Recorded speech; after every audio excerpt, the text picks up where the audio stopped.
नमस्कार साथियों। ये जीके सीरीज की फिफ्थ क्लास है और इसमें हम भूगोल के प्रश्नों पर चर्चा करेंगे। चलते हैं पहले प्रश्न की ओर। भारत की सबसे लंबी नदी कौन सी है? तो भारत की सबसे लंबी नदी है गंगा। इसका सही ऑप्शन होगा बी। बांग्लादेश में पद्मा गंगा को बांग्लादेश में पद्मा के नाम से जाना जाता है।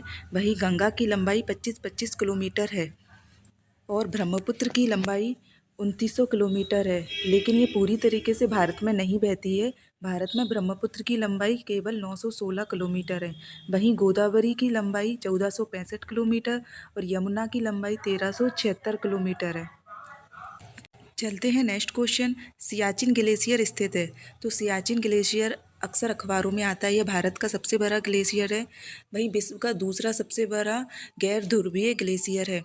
ये नुब्रा घाटी के उत्तर में है। तो इसका सही ऑप्शन होगा डी। नुब्रा घाटी के उत्तर में सियाचिन ग्लेशियर स्थित है।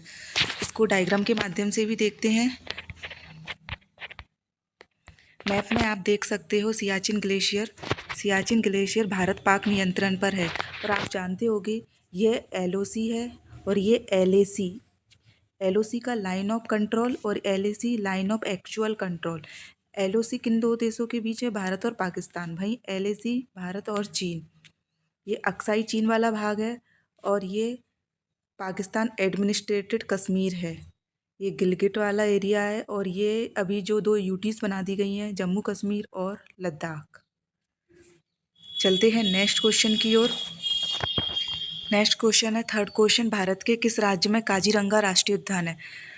तो काजीरंगा राष्ट्रीय उद्यान असम राज्य में है। ये एक सींग वाले गैंडा हाथी के लिए प्रसिद्ध है और ये विश्व धरोहर स्थल भी है। चलते हैं नेक्स्ट क्वेश्चन। रेगुर मिट्टी भारत में किस फसल के लिए उपयुक्त मानी जाती है? तो रेगुर मिट्टी को अन्य नाम काली मिट्टी या कपासी मिट्टी भी कहा जाता है।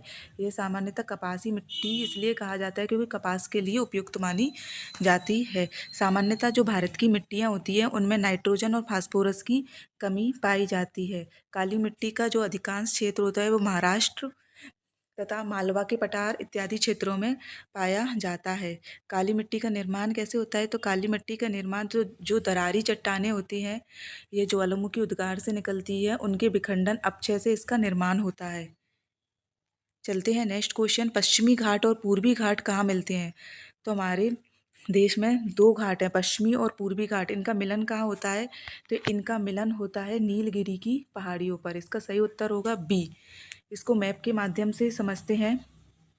आपको दिख रहा होगा यह पश्चिमी घाट है और यह पूर्वी घाट है। इन दोनों का मिलन होता है कार्डमम हिल। ये कार्डमम हिल है और ये नीलगिरी की पहाड़ियों पर इनका मिलन होता है। कोई पूछता है कि नीलगिरी पहाड़ी किसका हिस्सा है? तो नीलगिरी पहाड़ी है वेस्टर्न घाट, पश्चिमी घाट का ही हिस्सा माना जाता है।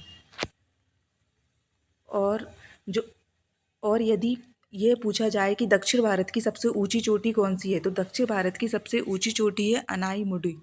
अनाईमुडी दक्षिण भारत की दूसरी सबसे अनाईमुडी दक्षिण भारत की सबसे पहली चोटी है जिसकी ऊंचाई 2695 मीटर है। याद रखना, इसकी ऊंचाई भी याद रखना है, 2695 मीटर अनाईमुडी सबसे ऊंची चोटी है। लेकिन दक्षिण भारत की दूसरी सबसे ऊंची चोटी है डोडो बेटा। नाम से ही है डो मतलब दूसरे नंबर की। तो डोडो बेटा दक्षिण भारत की दूसरी ऊंची चोटी है और इसकी ऊंचाई है 2637।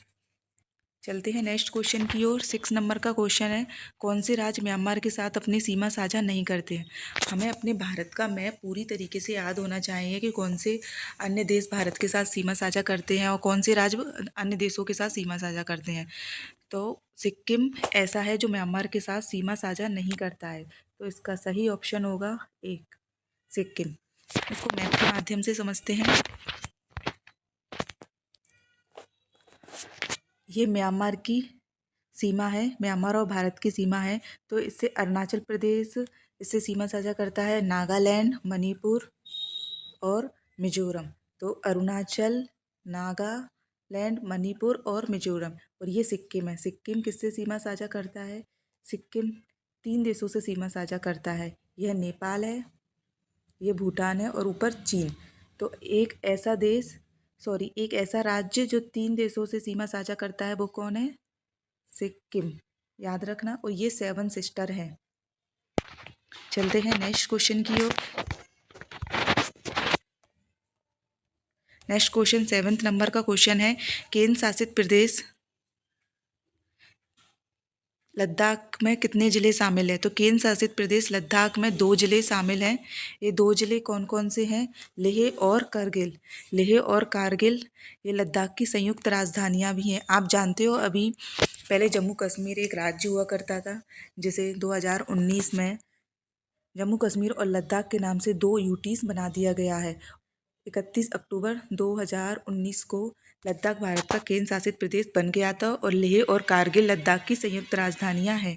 चलते हैं नेक्स्ट क्वेश्चन, भारत की कौन सी नदी बिहार का शोक कहलाती है?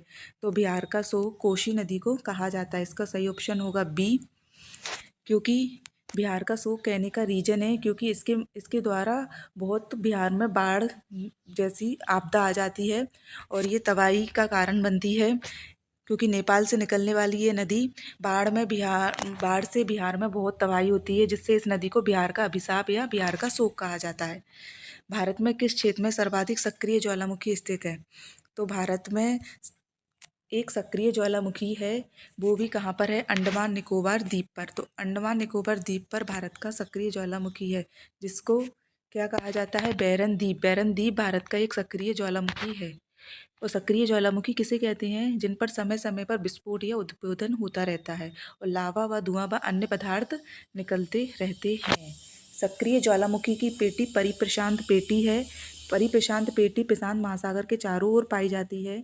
वहाँ इतनी अधिक सक्रिय ज्वालामुखी होने के कारण उसे रिंग ऑफ फायर कहा जाता है। तो रिंग ऑफ फायर याद रखना आप। चलते हैं नेक्स्ट क्वेश्चन, भारत में सर्वाधिक वर्षा कहाँ होती है? ये भारत में ही नहीं, विश्व में भी सर्वाधिक वर्षा यहाँ रिकॉर्ड की गई थी। यह है मेघालय में एक जगह है मासिन राम। मेघालय की 3 पहाड़ियों के नाम आप जानते होंगे, गारो, खासी, जयंती। तो ये वहीं पर उपस्थित है मासिन राम। तो मासिन राम भारत का सर्वाधिक वर्षा वाला क्षेत्र है और सबसे कम वर्षा वाला क्षेत्र है लेह, जो भी हमने लेह और कारगिल पढ़ा था, लद्दाख में स्थित है। और आपको पता होगा कि ये वर्षा मासिन राम में ही अधिक क्यों होती है? क्योंकि जो हवाएं आती हैं अरब सागर और बंगाल की खाड़ी से, तो ये जो पहाड़ियों के से टकराकर वहाँ पर वर्षा करती हैं। पहाड़ियों की ये है दक्षिणी भाग से। जब कोई पहाड़ी रहती है, मैं इसको थोड़ा सा समझाने की कोशिश करती हूँ आपको। मान लो ये है पहाड़ी है और यहाँ से आर्द्र पवनें चल रही हैं, तो ये पवनें जाती हैं तो यहाँ पर पहाड़ी के इसी भाग में संघनित हो जाती हैं और यहाँ वर्षा करने लगती है और यहीं पर मासिन राम है। तो यहाँ पर आते आते पहाड़ियों में जो नमी रहती है वह ख़त्म हो जाती है, तो यहाँ पर वर्षा नहीं होती है, तो यह भाग सूखा क्षेत्र रह जाता है। तो मासिन राम यहाँ स्थित है पहाड़ियों के, तो इसलिए पहाड़ियों से टकराकर भारी वर्षा करती हैं। चलते हैं नेक्स्ट क्वेश्चन, कौन सा भारतीय राज्य कर्क रेखा द्वारा नहीं छूता है? तो हमें ये पता होना चाहिए मध्य प्रदेश में भी और भारत में भी कर्क रेखा कहाँ कहाँ से गुजरती है। तो कर्क रेखा भारत के सामान्यतः 8 राज्यों से होकर गुजरती है। इन 8 राज्यों के नाम हैं गुजरात, राजस्थान, मध्य प्रदेश और छत्तीसगढ़, झारखंड, पश्चिम बंगाल, त्रिपुरा, मिजोरम। तो कहाँ से नहीं गुजरती है? तो यह उड़ीसा से नहीं गुजरती है, याद रखना। इसका ऑप्शन होगा डी, उड़ीसा से भारत की कर्क रेखा नहीं गुजरती है। वहीं राजस्थान, पश्चिम बंगाल और छत्तीसगढ़ से गुजरती है। इसको आप मैप के माध्यम से भी देख सकते हैं। यह गुजरात, राजस्थान, मध्य प्रदेश, वहीं छत्तीसगढ़, झारखंड, पश्चिम बंगाल, त्रिपुरा और मिजोरम। चलते हैं नेक्स्ट क्वेश्चन, 12th नंबर का क्वेश्चन है, कृष्णा नदी का उद्गम स्थल कहाँ से है? तो कृष्णा नदी का उद्गम स्थल है महाबलेश्वर से। तो इसका सही ऑप्शन होगा ए, महाबलेश्वर से कृष्णा नदी का उद्गम स्थल है। वहीं कर्नाटक के कुर्ग जिले में कावेरी का उद्गम, वहीं ब्रह्मगिरी पहाड़ियों से कर्नाटक के कावेरी का उद्गम कर्नाटक के कर्ग जिले में स्थित ब्रह्मगिरी पहाड़ी से होता है। वहीं कृष्णा नदी का उद्गम महाबलेश्वर के समीप पश्चिमी घाट के पहाड़ों से होता है और गोदावरी नासिक से। तो याद रखना, गोदावरी कहाँ से? नासिक से। और कृष्णा महाबलेश्वर के समीप पश्चिमी घाट के पहाड़ों से, वहीं कावेरी ब्रह्मगिरी की पहाड़ियों से होता है। ठीक है, कृष्णा को आप जानते हो, अभी बताया, इसका ऑप्शन होगा महाबलेश्वर। और भारत की सबसे बड़ी मीठे पानी की झील कौन सी है? तो ये एशिया की भी सबसे बड़ी मीठे पानी की झील है। इसको कहते हैं बूलर झील। ये कहाँ स्थित है? जम्मू कश्मीर में। वहीं चिल्का झील उड़ीसा में है। डल झील भी कश्मीर में है। और कोलेरू झील आंध्र प्रदेश और तमिलनाडु की सीमा पर स्थित है। याद रखना, ये चिल्का झील एक लैगून झील है। लैगून झील क्या होता है? यदि जो तट रहता है, तट में यदि कोई रोधिका बन जाती है तो रोधिका के सहारे जो खारा पानी का जल है वह एक जगह जमा हो जाता है। आप इसको समझ सकते हो डायग्राम के माध्यम से। मान लो ये तट की सीमा है, ये तट। यहाँ क्या होता है, कभी ये रोधिका बन गई है किसी चीज़ की, चूना पत्थर या कोई सी भी चट्टान इससे टकरा गई है, तो ये ऐसा एरिया बन जाता है, तो यहाँ पर जल इकट्ठा हो जाता है, तो इसको लैगून बोलते हैं। भारत का कौन सा राज्य चाय उत्पादन के लिए प्रसिद्ध है? तो असम राज्य चाय उत्पादन के लिए प्रसिद्ध है। याद रखना, असम में चाय अधिक उत्पादित होती है। और वैसे अगर विश्व में देखा जाए तो चीन के बाद भारत चाय का दूसरा सबसे बड़ा उत्पादक है, और पश्चिम बंगाल भारत में चाय का दूसरा सबसे बड़ा उत्पादक है। नंदा देवी राष्ट्रीय उद्यान किस राज्य में है? तो फेमस राष्ट्रीय उद्यान है नंदा देवी। फूलों की घाटी आपने सुना होगा, ये उत्तराखंड में है। और हिमाचल प्रदेश के अन्य राष्ट्रीय उद्यान भी आप देख सकते हैं। हिमाचल प्रदेश में कौन कौन से हैं? ग्रेट हिमालयन नेशनल पार्क और पिन वैली। याद रखना, ये pin valley national park Uttarakhand में। यही नंदा देवी को फूलों की घाटी राष्ट्रीय उद्यान भी कहा जाता है। और एक है राजाजी राष्ट्रीय उद्यान, सिक्किम में कंचनजंगा। याद रखना, ये फेमस है सिक्किम का कंचनजंगा। ये विश्व धरोहर स्थल भी है। भारत की सबसे लंबी तटरेखा, तो ऐसा कौन सा राज्य है जो समुद्र के साथ सबसे लंबी तटरेखा बनाता है? तो इसका ऑप्शन होगा सी, गुजरात।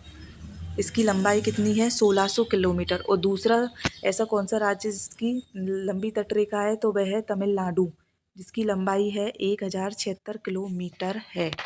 और तमिलनाडु में दो प्रमुख बंदरगाह हैं, तूतीकोरिन और चेन्नई। 17 क्वेश्चन, किस भू आकृति को विश्व की छत कहा जाता है? तो विश्व की छत को कहा जाता है, आप जानते हो, ये पठार ये चाइना और इंडिया नेपाल के समीप है, बॉर्डर पर। आप इसको मैप के माध्यम से भी देख सकते हैं। तिब्बत का पठार है ये चाइना, और ये है नेपाल। ये तिब्बत के पठार बहुत भू राजनीतिक दृष्टि से अपना एक विशेष महत्व रखता है। चलते हैं नेक्स्ट क्वेश्चन की ओर। कौन सी नदी बंगाल की खाड़ी में नहीं गिरती है? तो हमारे देश में अरब सागर और बंगाल की खाड़ियों में विभिन्न नदियाँ गिरती हैं, जिसमें ज़्यादातर हमारी नदियाँ बंगाल की खाड़ी में गिरती हैं, क्योंकि जो भारत का जो ढलान है वो पूर्वी साइड है। जैसे कि आपको मैं समझाती हूँ। मान लो ये भारत का मैप है और यह बंगाल की खाड़ी है। यहाँ पर बंगाल की खाड़ी है, तो यहाँ पर ही ज़्यादातर नदियाँ प्रवाहित होती हैं, क्योंकि यहाँ ढलान है, इस साइड ढलान है।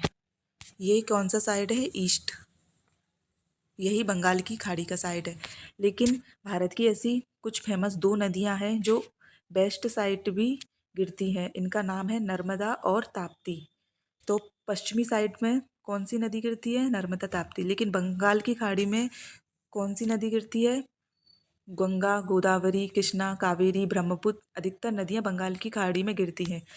तो इसका सही ऑप्शन होगा, कौन सी खाड़ी बंगाल की खाड़ी में नहीं गिरती है? तो मैंने अभी बताया वेस्टर्न साइड में दो नदी कौन कौन सी, नर्मदा और ताप्ती। तो इसका ऑप्शन होगा डी। आपको पता है नर्मदा नदी मध्य प्रदेश की प्रमुख नदी है, जिसकी लंबाई 13-12 किलोमीटर है, और ये अमरकंटक की पहाड़ियों से इसका उद्गम स्थल होता है। इसकी कुछ सहायक नदियां हैं, जैसे दूध, हथनी, शक्कर, तवा। तवा सबसे बड़ी सहायक नदी है। भारत का सबसे बड़ा डेल्टा कौन सा है? तो भारत का सबसे बड़ा डेल्टा है गंगा ब्रह्मपुत्र डेल्टा।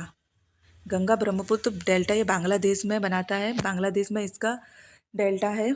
और यह डेल्टा को सुंदरबन डेल्टा के नाम से भी जाना जाता है, और ये गंगा और ब्रह्मपुत्र का संयुक्त डेल्टा होता है। चलते हैं नेक्स्ट क्वेश्चन की ओर। भारत की काली कपासी मिट्टी किसके अपक्षय के कारण बनी है? लास्ट क्वेश्चन है। तो जो काली कपासी मिट्टी होती है वह दरारी ज्वालामुखी चट्टानों के अपक्षय से बनती है। आपको पता होगा कि क्रिटेशियस काल में भारत में 5.5 लाख वर्ग किलोमीटर के क्षेत्र में ज्वालामुखी उद्गार हुआ था, जिसके अपक्षय से काली मिट्टी का निर्माण हुआ। यहाँ पर गन्ना की फसल, कपासी मिट्टी, कपास के लिए अधिक जानी जाती है, इसलिए महाराष्ट्र के क्षेत्र में और गुजरात के क्षेत्र में, वहीं एमपी में मालवा के क्षेत्र में कपास का उत्पादन होता है। इसके अतिरिक्त ये काली मिट्टी स्वतः जुताई मिट्टी भी कहा जाता है। इसमें नाइट्रोजन और फास्फोरस की कमी पाई जाती है। और मैंने बताया था कि भारत की जो मिट्टियाँ रहती हैं उनमें ज़्यादातर नाइट्रोजन और फास्फोरस की कमी पाई जाती है। आज का क्वेश्चन ऑफ द डे है, केंद्र शासित प्रदेश लद्दाख में कितने ज़िले हैं? तो आपने अगर वीडियो देखी होगी तो आपको ये पता होगा। इसका ऑप्शन कमेंट में दीजिए। आज के लिए इतना ही। Thank you. जय हिंद।